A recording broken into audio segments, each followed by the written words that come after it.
The logging of California's giant redwood trees is a big job.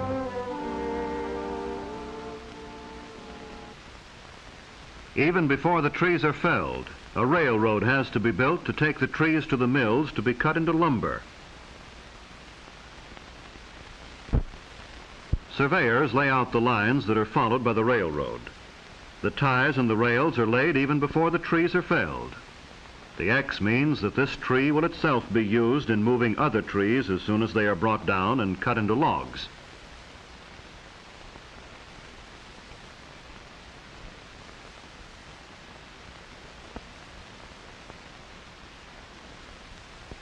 The topper will cut off the top and the tree will be rigged with cables and pulleys.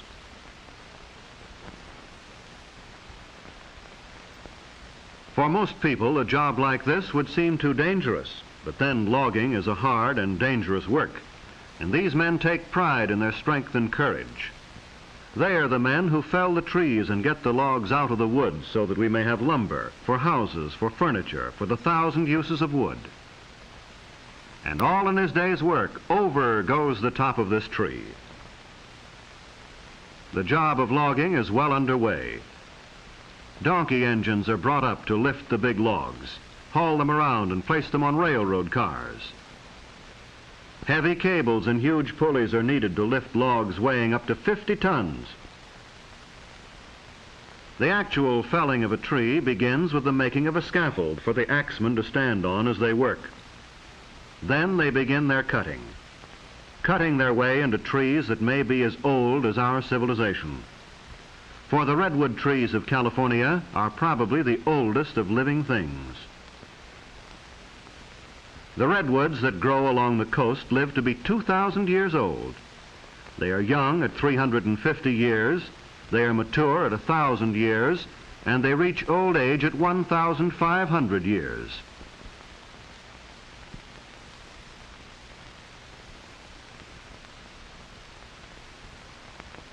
All of the world's history since Christ was born could have occurred during the life of perhaps one of these redwoods.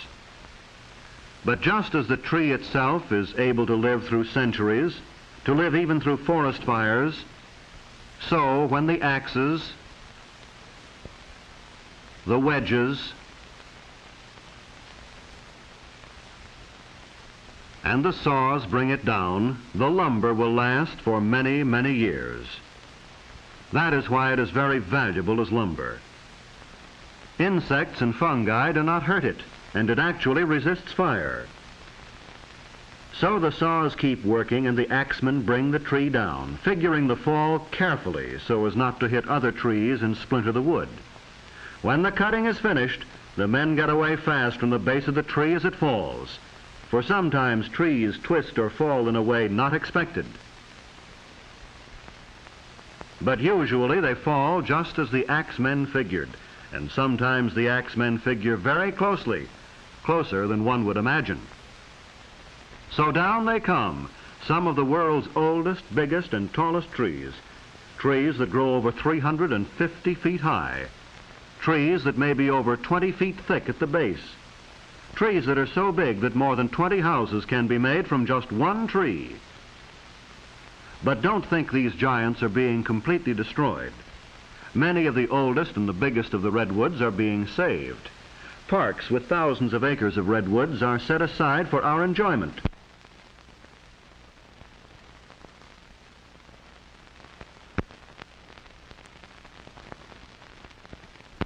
But now the logs are cut to the lengths wanted by the mills and the carpenters and started on their way to becoming boards useful to mankind.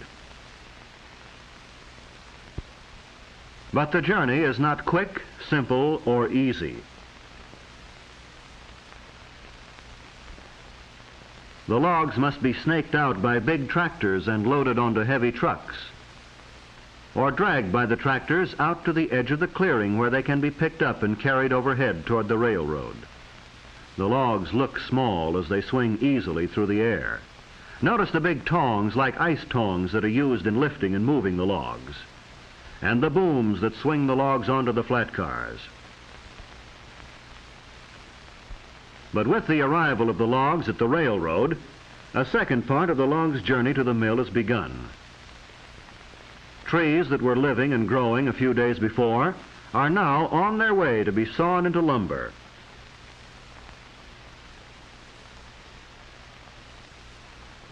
These coast redwoods are used for lumber, but there is another species of redwood which is not. It is the redwood of the Sierra Nevada mountains. The scientific name for both is sequoia, the name of a famous Cherokee Indian. The Sierra redwood is even bigger than the coast redwood. It grows to be as much as 40 feet thick at the base, and it lives longer. It may live to be 4,000 years old. Redwoods are today native only to California and a small section of Oregon. But thousands of years ago, they were to be found throughout Europe and Asia. They grew in countries that are now cold, but were at one time warm. Places like Alaska, Iceland, and Greenland.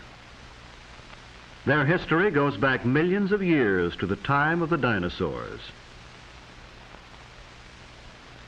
But here at the sawmill, the redwoods are just big logs that have to be unloaded into the mill pond.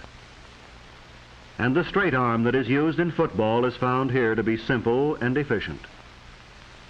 Trainload after trainload comes to the mill to meet the huge demand for redwood in this country and abroad. The demand for a wood that will not rot, that termites will not eat, that fire cannot easily burn.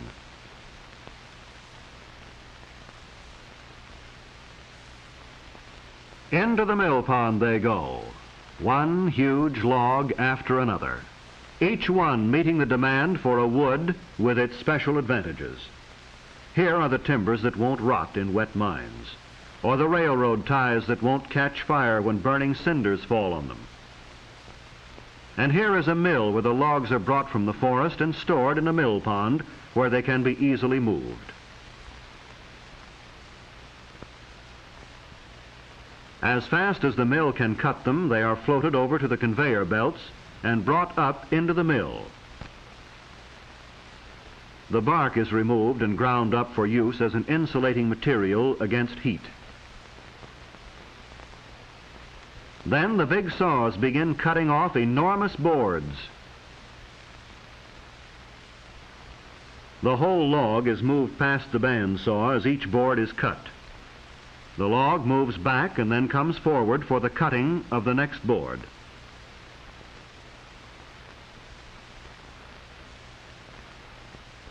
After this, the boards with bad parts in them are cut.